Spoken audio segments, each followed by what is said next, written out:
It started on a cracked sidewalk in a small southern town you've probably never heard of, the kind of place where the air feels heavy even before noon, and everybody knows which corner the fruit lady sets up on. Her name wasn't Geraldine Braxton, here we'll call her. Loretta Miles. 78 gray hair tucked under a sun-bleached scarf, purple cardigan with tiny white flowers. She'd been selling peaches and oranges on that same block for more than a decade, quiet as the church bell at the end of the street. People waved, kids called her Miss Loretta. Life kept moving until a white patrol car rolled up and stopped dead. Officer Tupper Cole Patterson slammed his door like he owned the block. No questions, no hello. Just a baton cracking against her wooden table so hard the peaches jumped. "Move along, old lady. This ain't a flea market," she stammered. "I'm packing up," officer reaching for the fallen fruit. He kicked the basket oranges rolling under tires, and when she knelt to pick them up, he ground his boot into her fingers. She gasped but didn't scream. Her eyes still had that Sunday morning kindness, and somehow that made him angrier. I was there. Not right next to her across the street buying a soda, but I saw it. Everyone did. The whole block went quiet like a radio turned off mid-song. Cole drew his gun halfway from the holster and aimed it at a man who shouted, "What the hell are you doing?" One motion, no hesitation, like he'd rehearsed it. Then he shoved Loretta into the brick wall. Her head hit a jagged edge, blood sliding down into the knit flowers on her cardigan. He pressed the muzzle to her forehead. "Get up, or I'll drag you like a dead dog," he muttered, eyes dead as pennies. That's when a roar ripped through the parking lot. "Get your hands off my mother." The crowd turned. A man was walking toward us, broad shoulders calm but coiled like a spring. Marcus Miles. Just out after 10 years for what they'd called excessive self-defense.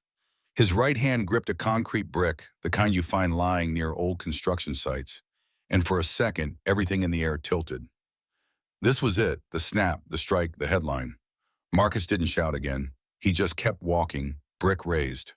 Cole didn't lower his gun either. 2 men, 1 brick, 1 Glock, a bleeding old woman between them. And then, Loretta lifted her trembling hand and whispered, "Stop, baby." It wasn't loud, but it cut through everything. Marcus blinked, dropped the brick, and caught his mother before she fell. Cole sneered, crushed her glasses under his boot, and strutted back to his car. Thought it was over. Thought nobody cared. He didn't see the camera bolted to the light pole above us. By that evening, a teenager's 6-minute clip had hit TikTok. No edits, no music, just raw footage of an old woman's blood on the sidewalk and her son's brick frozen midair. The internet did what it does. Cropped frames made memes, argued about context.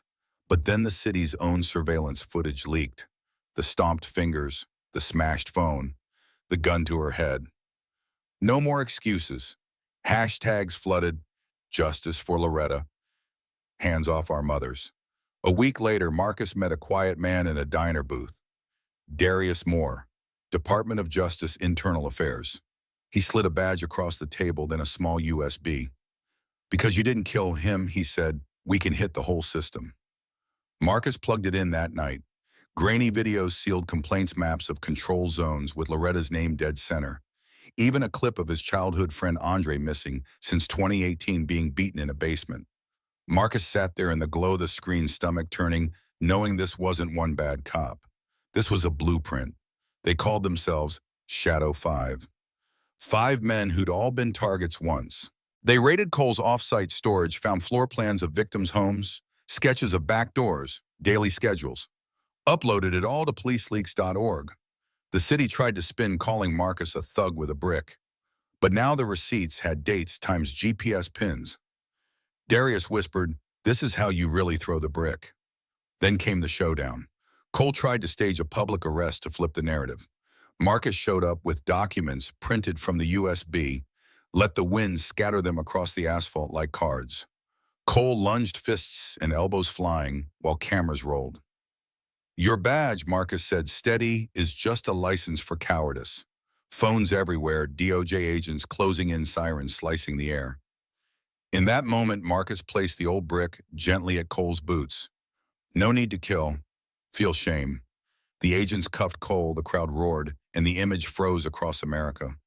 But the real story wasn't the arrest. it was what happened next.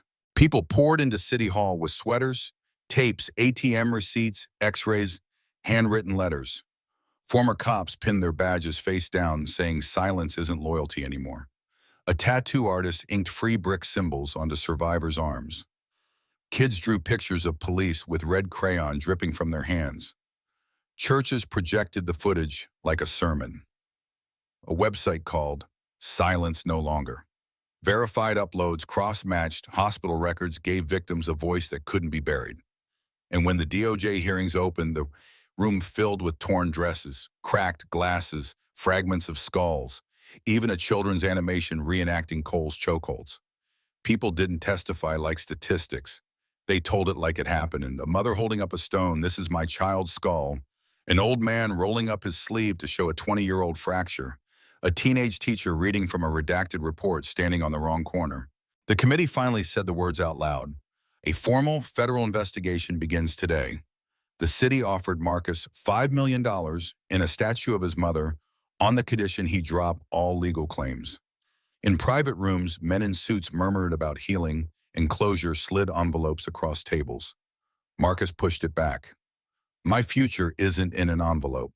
On the courthouse steps, he told the cameras, "If I take the money, my mother's pain becomes a commodity." Half the town thought he was crazy, half thought he was a hero. But the line stuck. Instead of cash, the community crowdfunded its own statue, Loretta's hand raised not as a victim, but stopping her son. Small donations, 10, 20 bucks, pouring in with notes like, "For my grandma and for my neighbor." They opened a free clinic in the neighborhood, launched a scholarship fund, and built a public archive of every file Darius's team recovered. Brick by brick, memory by memory. Meanwhile, Cole's past spilled out on national TV, training manuals on pressure without marks, bar recordings bragging about false arrests, payment bonuses for each successful restraint in black zip codes. The DOJ expanded its probe to 42 other departments. Shadow 5 projected the faces of the disappeared on City Hall at 3 a.m. Whole families opened their curtains, whispering names to the night air. Marcus didn't run for office. He didn't take a book deal. He just kept showing up in classrooms and community centers. Kids would touch the chipped brick like it was a relic. He'd tell them, "Every brick on your skin is a file nobody can erase." At a radio station in Atlanta, the host tapped a real brick instead of playing a jingle. "We tapped to remind each other memory carries weight." The backlash came hard. Fake accounts, old clips edited to smear Marcus' tax audits on his relatives' op-eds, calling Loretta a street agitator. But the digital forensics team traced the contracts, pulled back the curtain, and for the first time, the smear machine sputtered in daylight. "Light doesn't manipulate," Darius told the press. "Light only reveals." Then one night, Marcus went live, no intro, no music. Just a black screen, documents flashing one by one. At the end, he placed the brick on a copy of the Constitution and said, "I don't need TV. I just need every kid on my block to live." Comments poured in like rain. Not applause, something quieter, deeper. Months later, when the DOJ's first round of indictments hit the headlines, didn't show Marcus's face or Cole's mugshot. They showed that old brick under a cuffed boot and papers blowing like white birds across the asphalt. A historian on public radio said nobody remembers the name of the man who takes the money. They remember the one who dared to refuse. And me, I still see it, the purple cardigan, the brick that didn't fall, the crowd waking up. In a country addicted to spectacle, restraint became the loudest sound. It changed how people looked at their own sidewalks, their own phones, their own silence. It made a question echo that nobody wants to answer out loud. Who do the police protect and who do they prey on?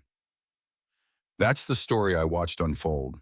Not a movie, not a neat ending, a real street, a real woman, son who chose memory over murder and turned a weapon into a witness. Some people still argue about it online, twisting facts, pretending context doesn't exist. But every time I walk past a cracked sidewalk, I think about Miss Loretta's hand rising, trembling, but firm, telling her boy to stop. And about the way a brick dropped instead of thrown can shake an entire system. Now I want to hear from you. If you'd been there on that sidewalk with your phone, your own mother bleeding, what would you have done? Would you have thrown the brick? Do you believe restraint can be stronger than revenge? Drop your thoughts in the comments. Tell me about a time you saw someone stand up or a time you wish you had. Because this isn't just a story about one cop and one family. It's about the sidewalks we all stand on and the choice we still have to make.